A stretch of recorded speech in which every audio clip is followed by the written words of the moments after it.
Let's hear from people in the audience on this slightly early Friday type show because the week is a little bit different this week. We take calls via Discord at davidpakman.com/Discord. And we're going to start today with Alex from California. Alex, welcome. What's on your mind today?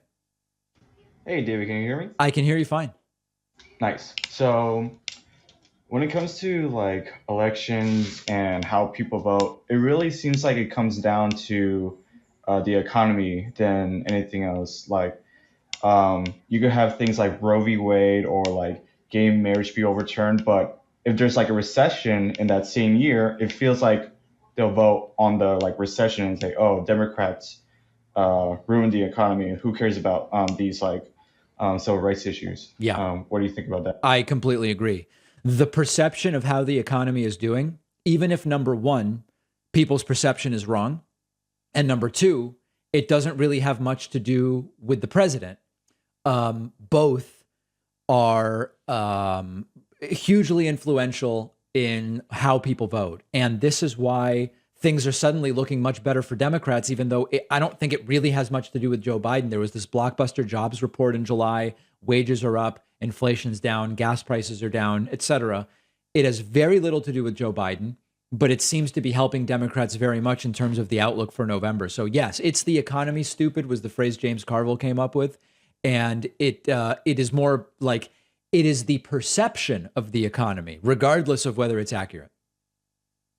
Okay, so let's say I've been hearing a lot of like recession warnings coming up. They say there's going to be like a recession in like 2024. Let's say there is. Yep. So is that going to be the determining factor whether or not like Joe Biden loses the election, even though like the Republican agenda is like has really awful things like to do or want to do. Sorry, I don't know. You're saying if there is a recession, or you're saying there won't be one? Yeah, no, I'm saying if there is a recession, that's pretty much a guaranteed loss for like Joe Biden if he decides to run. Yeah, I think if at the time, if Joe Biden runs for re-election and there is a very clear recession in September and October of 2024, I think Biden definitely loses. That's so far off. And remember, people have been predicting imminent recession since 2015. And it hasn't really happened. I mean, you could argue technically we just were in one because GDP went down very, very slightly last quarter.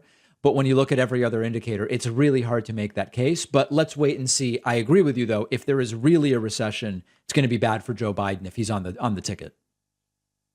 All right, that's it, Devin. Thank you for taking my call. Thank you. Appreciate it. Very, very good questions. Who doesn't love a good cereal? The crunchiness, the sweetness, it satisfies in a serious manner. But then you grow up and now all the healthy cereals are boring and bland and they get soggy. And this is where Magic Spoon comes in. It is that sweet, crunchy texture you loved from childhood with 0 grams of sugar, only 4 to 5 net carbs, perfect if you're doing keto, only 140 calories per serving, and packed with 14 to 15 grams of protein. Magic Spoon spent years developing the recipes. It's really the only cereal on the market to get the texture and the flavor right without the sugar and without a ton of carbs. They have flavors like cocoa, honey nut, fruity, peanut butter.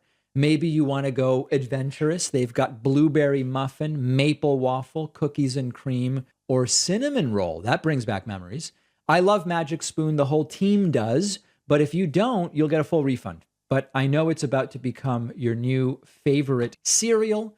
You'll get $5 off when you go to magicspoon.com/Pacman. The link is down below.